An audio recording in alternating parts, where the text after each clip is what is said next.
Hello friend. तो चलिए आज हम लोग शुरू करते हैं केमिस्ट्री का टॉप 20 क्वेश्चन जो कि हाल ही में ग्रुप डी में पूछा गया है। इम्पॉर्टेंट क्वेश्चन है, तो आप भी बनाइए, देखिए इसमें कितना आपका सही होता है। तो चलिए बिना टाइम गवाए हम इस वीडियो को शुरू करते हैं। अभी तक आप इस चैनल को सब्सक्राइब नहीं किए हैं तो सबसे पहले सब्सक्राइब कर लें और दोस्तों में भी शेयर कर लें, ठीक है। और चलिए आप भी बनाइए, देखिए आपका कितना इसमें सही हो पाता है, ठीक है। और कमेंट में ज़रूर लिखिएगा कि आपका इसमें कितना सही हुआ। सिर्फ आज इसमें केमिस्ट्री का A to Z क्वेश्चन है, यानी कि टॉप 20 क्वेश्चन जो कि बार बार रिपीट हुआ है, वही सब क्वेश्चन इसमें है। तो चलिए पहला क्वेश्चन है आपका कि आधुनिक आवर्त सारणी के किस समूह में हाइड्रोजन रखा जाता है। क्वेश्चन है कि आधुनिक आवर्त सारणी के किस समूह में जो है ना हाइड्रोजन तत्व जो है उसको रखा जाता है। तो आपका है ऑप्शन 17, 19, 18 और 1। तो इसका जो राइट आंसर हो जाएगा ये हो जाएगा आपका 17 में, यानी हाइड्रोजन जो रखा जाता है वो ग्रुप 17 में रखा जाता है, ठीक है। किस में रखा जाता है? आपका फर्स्ट ऑप्शन जो होगा ना ये आपका राइट आंसर होगा, क्योंकि जो ये है आधुनिक आवर्त सारणी का समूह में हाइड्रोजन को जो रखा जाता है वो वर्ग 17 में रखा जाता है, ठीक है। चलिए नेक्स्ट क्वेश्चन देखते हैं कि परमाणु संख्या के आधार पर तत्वों का वर्गीकरण किसने किया। क्वेश्चन ये पूछा कि परमाणु संख्या के आधार पर, ठीक है, परमाणु संख्या के आधार पर तत्वों का जो वर्गीकरण किया ये किसने किया। ऑप्शन है आपका न्यूजीलैंड, मॉसले, मेंडलीव और रदरफोर्ड, ठीक है। तो बताइए क्या हो जाएगा इसका आंसर। इसका आंसर हो जाएगा दोस्तों आपका मॉसले, ठीक है, क्योंकि परमाणु संख्या के आधार पर जो वर्गीकृत किया था ना वो क्या था, किसने? मॉसले ने, ठीक है। तो आपका जो आंसर हो जाएगा option first will be the right answer, ठीक है। मॉसले आपका राइट आंसर हो जाएगा। चलिए आगे बढ़ते हैं हम लोग। क्वेश्चन नंबर 3 है कि दूसरे आवर्त से संबंधित और मजबूत श्रृंखला में गुण वाले तत्व का इलेक्ट्रॉनिक विन्यास क्या होगा। कहता है कि जो दूसरे आवर्त में होता है, दूसरे आवर्त से संबंधित मजबूत श्रृंखला वाले गुण जो इलेक्ट्रॉनिक विन्यास होता है वो किस में होता है, 2, 4 में, या 2, 6 में, या 2, 8, 4 में, या 2, 4, 6 में, ये किस ग्रुप में होता है आप बताइए। तो आशा करते हैं कि आप इसका आंसर दे दिए होंगे। तो इसका जो राइट आंसर हो जाएगा साथियों ये हो जाएगा आपका सेकेंड, यानी कि 2 और 4, यानी कि आपका second option will be the right answer, ठीक है। आपका जो हो जाएगा 2 और 4 में हो जाएगा आवर्त से संबंधित इलेक्ट्रॉनिक विन्यास, ठीक है। चलिए क्वेश्चन नंबर 4 पे चलते हैं। क्वेश्चन है कि निम्नलिखित में से किस तत्व में उच्च आयनीकरण ऊर्जा होती है। कहता है कि ये जो है तत्व, इनमें से कौन सा तत्व है जिसमें कि आयनीकरण ऊर्जा होती है, ठीक है। तो आपका ऑप्शन है एनी, नियान, हीलियम, क्रिप्टन और आर्गन।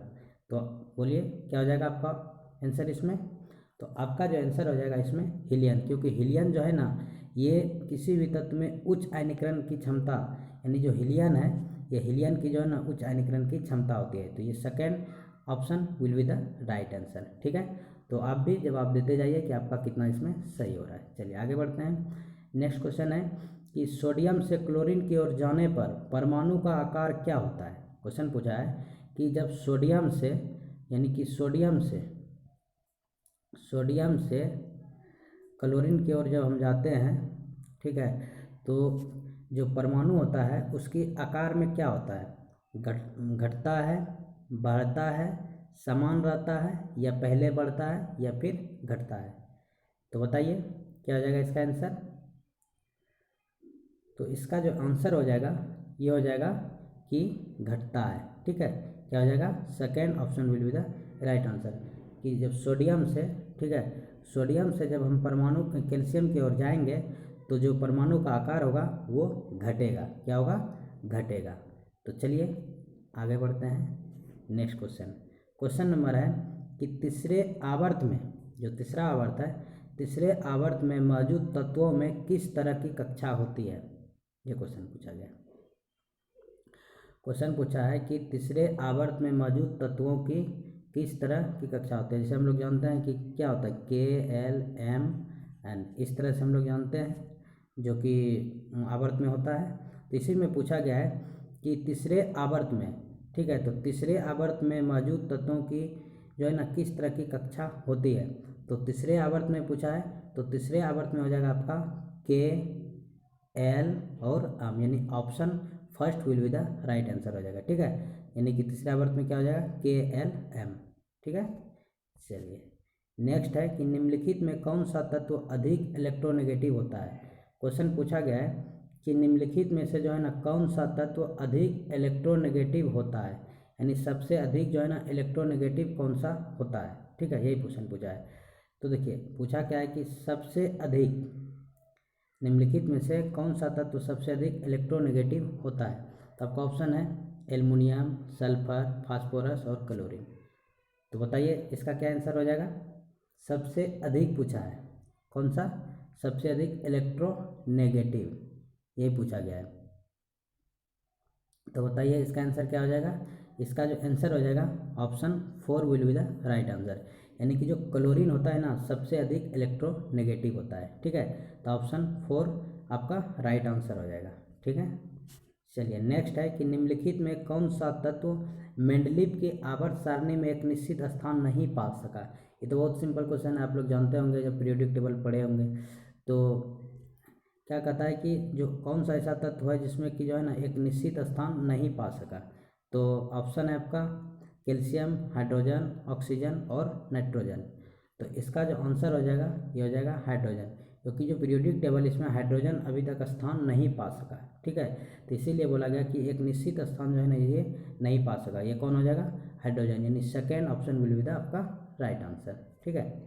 चलिए आगे बढ़ते हैं। कहता है ऑक्टेटस का न्यूजीलैंड सिद्धांत जो है ना केवल जो है ना तक लागू होता है, यानी कहाँ तक लागू होता है ये बोला। ये किस में लागू होता है कि ऑक्टेटस का जो न्यूजीलैंड सिद्धांत है किसके लिए लागू होता है, ठीक है। तो आपका ऑप्शन दिया है यहाँ पे सल्फर, कैल्शियम, क्लोरीन और मैग्नीशियम। तो इसका जो राइट आंसर हो जाएगा ये जो लागू होता है ये कैल्शियम तक लागू होता है, ठीक है। तो यहाँ आ जाएगा आपका कि ये कैल्शियम तक लागू होता है ऑक्टेटस का न्यूजीलैंड सिद्धांत, ठीक है। चलिए ऑप्शन क्वेश्चन नंबर 10 में जाते हैं। आधुनिक आवर्त सारणी में कौन सा समूह में तत्व का बाहरी कोश पूर्ण होता है। क्वेश्चन पूछा है कि जो आधुनिक आवर्त सारणी है इनमें से कौन सा तत्व जो है ना कौन सा तत्व का जो बाहरी कोश होता है वो पूर्ण होता है। मतलब इसमें से कौन सा तत्व है जिसका कि बाहरी कोश पूर्ण होता है 18, 17, 15 या 14, ठीक है।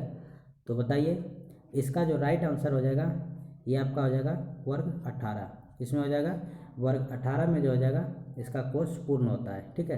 तो आधुनिक आवर्त सारणी में कौन सा समूह तत्वों का बाहरी कोश पूर्ण होता है, तो हो जाएगा option 1 will be the right answer, ठीक है। चलिए आगे बढ़ते हैं। नेक्स्ट है आधुनिक आवर्त सारणी के 18वें ग्रुप में कितने तत्व होते हैं। जो आधुनिक आवर्त सारणी है जो पीरियोडिक टेबल है तो उसमें 18वें ग्रुप में कितने तत्व मौजूद होते हैं। ये क्वेश्चन पूछा है कि जो 18वें ग्रुप है ना उसमें कितने तत्व मौजूद होते हैं, ठीक है। तो 12, 18, 6 और 8, ठीक है। तो बताइए इसका राइट आंसर क्या हो जाएगा। तो इसका जो राइट आंसर हो जाएगा आपका ये हो जाएगा 6, ठीक है।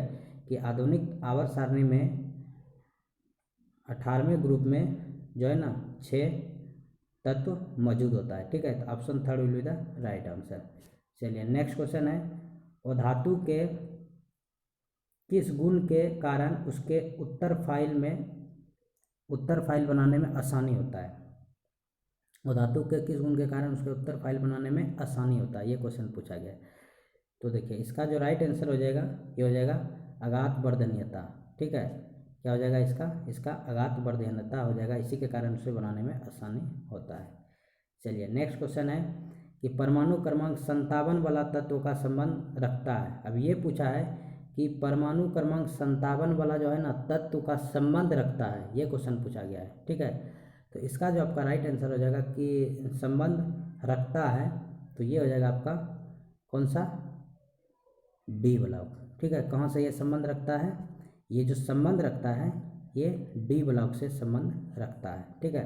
परमाणु क्रमांक 57 वाला का संबंध कहाँ से रखता है, ये डी ब्लॉक से संबंध रखता है। ठीक है, तो चलिए नेक्स्ट क्वेश्चन पे बात करते हैं। कहता है कि समूह में कौन सा निष्क्रिय गैस है, ये जो समूह दिख रहा है इसमें कौन सा निष्क्रिय गैस होती है, इसमें किस में निष्क्रिय गैस होती है, 17 में, 18 में, 19 में और 15 में, किस में होती है। आप जानते हैं कि ये पहला क्वेश्चन ही तो आप बताए थे कि 17 में क्या होता है ना, हाइड्रोजन, तो 18 में क्या होता है, 18 में जो होता है ये निष्क्रिय होता है। ठीक है, तो निष्क्रिय गैस होता है ये 18 में होता है। ठीक है, तो आपको फर्स्ट ऑप्शन ही याद रखना है कि समूह में कौन सा निष्क्रिय गैस होती है, तो 18वें ग्रुप में होता है निष्क्रिय गैस। ठीक है, चलिए नेक्स्ट क्वेश्चन है कि आधुनिक आवर्त सारणी में किस आवर्त में सबसे कम सेल होता है। क्वेश्चन क्या पूछा है कि आधुनिक आवर्त सारणी में किस आवर्त में सबसे कम सेल होता है, ये क्वेश्चन पूछा गया कि आधुनिक आवर्त सारणी जो है इसमें कहता है किस आवर्त में सबसे कम सेल होता है, 4 में, 3 में, 5 में या 2 में। बताइए इसका आंसर क्या होगा। तो इसका जो आंसर हो जाएगा तो आपका option third will be the right answer, यानी कि जो आधुनिक आवर्त सारणी में कहता है कि किस आवर्त में सबसे कम सेल होता है, तो सबसे कम जो सेल होता है ना ये किस में हो जाता है, थर्ड में हो जाता है। किसमें, थर्ड में, यानी तीसरे सेल में सबसे कम होता है। तो चलिए नेक्स्ट क्वेश्चन पे हम लोग बात करते हैं।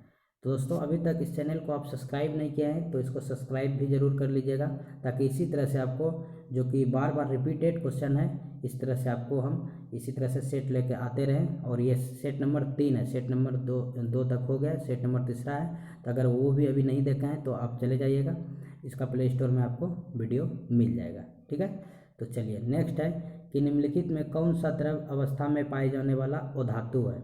ये क्वेश्चन पूछा है कि कौन सा जो है ना द्रव अवस्था में पाए जाने वाला अधातु है। ये क्वेश्चन पूछा है कि कौन सा जो है ना द्रव अवस्था में पाए जाने वाला अधातु है। तो आपका है ये हीलियम है, कैल्शियम है, ब्रोमीन है और परा है। तो बताइए इसमें कौन सा हो जाएगा। और यहाँ पर समझना कि बोला क्या है, अधातु है। ठीक है, तो क्या हो जाएगा आपका आंसर, आंसर हो जाएगा आपका ब्रोमीन, क्योंकि आप जानते हैं कि यह द्रव अवस्था में पाया जाता है और क्या है ये अधातु भी है। ठीक है, तो आपका ब्रोमीन यानी option third will be the right answer. ठीक है, चलिए नेक्स्ट क्वेश्चन है कि इनमें से कौन सा चौथे आवर्त और दूसरे समूह में मौजूद तत्व है। पूछा गया है कि इनमें से कौन सा जो है ना चौथे आवर्त, ठीक है, क्या पूछा है कि चौथे आवर्त और दूसरे समूह में मौजूद कौन सा तत्व है। ये क्वेश्चन पूछा है कि चौथे आवर्त और दूसरे समूह में मौजूद तत्व है। तो चलिए बताइए इसका आंसर क्या हो जाएगा। तो इसका जो आंसर हो जाएगा, यानी इसका जो आंसर हो जाएगा क्या हो जाएगा बताइए।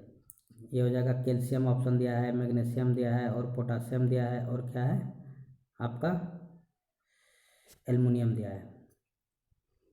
तो बताइए इसका आंसर क्या हो जाएगा।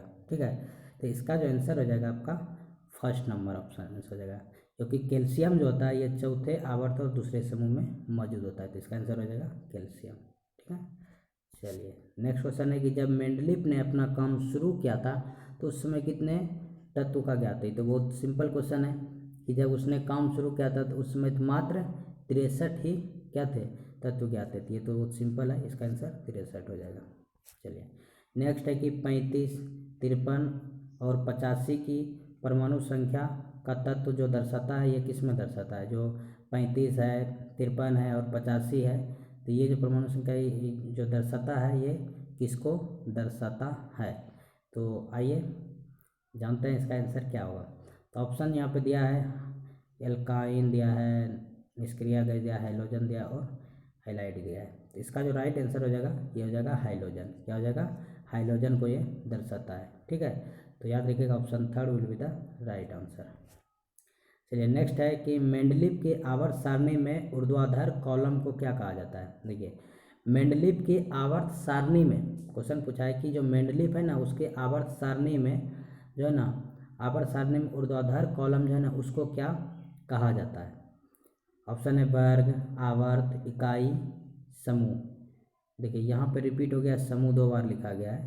ठीक है, यहाँ पे जो आपका ये है ये समूह इस तरह से होना चाहिए, एक बार यहाँ रिपीट हो गया है, टाइपिंग मिस्टेक है। तो चलिए इसका क्या हो जाएगा आंसर। तो यहाँ पर कहता है क्या कि ये जो है ना मेंडलीव के आवर्त सारणी में ऊर्ध्वाधर कॉलम को क्या दर्शाता है, यानी पूछा है। तो इसका जो आंसर हो जाएगा आपका समूह हो जाएगा। ठीक है, किसको दर्शाता है, समूह को दर्शाता है। किसमें, मेंडलीव के आवर्त सारणी में ऊर्ध्वाधर, अगर ऊर्ध्वाधर बोलेगा उल्टा तो समूह को दर्शाता है। ठीक है, तो ऑप्शन मिसप्रिंट था इसलिए यहाँ पे लिख दिया। ठीक है, तो ये हो जाएगा समूह। चलिए नेक्स्ट क्वेश्चन है कि कौन सा धातु पृथ्वी पर सबसे प्रचुर मात्रा में पाया जाता है। कहता है इनमें से कौन सा धातु है जो कि पृथ्वी पर सबसे प्रचुर मात्रा में पाया जाता है। तो तांबा है, जस्ता है, लेड है, एल्युमिनियम है। तो इसका आंसर क्या हो जाएगा बताइए। कहता है कि मतलब प्रचुर मात्रा में पाया जाता है, तो आप लोग जानते होंगे इसका आंसर हो जाएगा क्या, एल्युमिनियम। जो एल्युमिनियम है ये पृथ्वी पर प्रचुर मात्रा में क्या हो जाता है, पाया जाता है। ठीक है, तो इसका आंसर एल्युमिनियम यानी कि option 4 will be the right answer.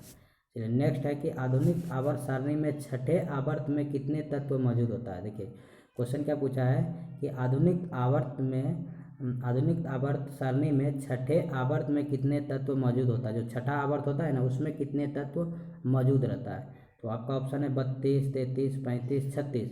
तो क्या हो जाएगा इसका ऑप्शन बताइए, आंसर इसका क्या हो जाएगा। तो आंसर जो इसका हो जाएगा बताइए, इसका जो आंसर हो जाएगा 32 हो जाएगा। कितना हो जाएगा 32 जो है ना ये राइट आंसर होगा, क्योंकि आधुनिक आवर्त सारणी के छठे आवर्त में जो तत्व होता है ना वो 32 होता है। कितना होता है 32 होता है। ठीक है, चलिए नेक्स्ट बात करते हैं कि तत्व के गुणधर्म और उसके परमाणु और भार के अनुसार आवर्त फलन किसने दिया। जो परमाणु का गुणधर्म और भार के अनुसार का जो आवर्त फलन दिया ये किसने दिया, यानी परमाणु के भार के अनुसार जो दिया आवर्त फलन वो किसने दिया। ये सारा क्वेश्चन जो है ना ग्रुप डी का पूछा हुआ क्वेश्चन है। ठीक है, तो सब प्रीवियस क्वेश्चन है और ये जो बार बार रिपीट हुआ है ना वही सब क्वेश्चन इसमें हम लोग करवा रहे हैं। ठीक है, तो ज़्यादा से ज़्यादा इसको शेयर भी कर लीजिएगा और अभी तक आप सब्सक्राइब नहीं किए हैं तो इसको सब्सक्राइब भी ज़रूर कर लें। ठीक है, ताकि सबसे पहले आपके पास इस तरह का जो बहुत कम टाइम में रिवीजन का एक सोर्स है उस आपके पास पहुँचते रहे। ठीक है, तो चलिए इसका जो आंसर हो जाएगा कि तत्व और गुणधर्म के अनुसार परमाणु और भार का आवर्त फलन किसने दिया था। तो ये किसने दिया था बताइए, ये जो दिया था आपका ये मेंडलीव साहब ने दिया था। ठीक है, तो आपका हो जाएगा क्या, मेंडलीव के आवर्त नियम ने दिया था। Option 3 will be the right answer. ठीक है, चलिए लास्ट एंड नेक्स्ट क्वेश्चन है कि किसी भी समूह में मौजूद तत्व का जो है ना एक समान होता है। क्या एक समान होता है, कहता है किसी भी समूह में जो मौजूद तत्व होता है ना उसका एक समान होता है। यहाँ डैश दिया हुआ है, ये क्या कहता है कि ये समान होता है। ठीक है, तो क्या समान होता है, परमाणु का आकार, परमाणु की संख्या या परमाणु का क्रमांक या सहयोगी इलेक्ट्रॉन की संख्या। तो इसका जो आंसर हो जाएगा ये हो जाएगा सहयोगी इलेक्ट्रॉन की जो संख्या होता है ना किसी भी समूह में मौजूद तत्व का वो समान होता है। ठीक है, क्या होता है समान होता है। तो ये था, तो चलिए like share and subscribe this channel friend. तो ये था आपका आज का वीडियो। ठीक है, तो आपको कैसा लगा वीडियो कमेंट में ज़रूर लिखिएगा दोस्तों, और इसको आप भी सब्सक्राइब कर लीजिएगा और दोस्त में भी शेयर कर लीजिएगा। तो चलिए मिलते हैं नेक्स्ट एंड अगेन वीडियो में। ठीक है, ओके बाय।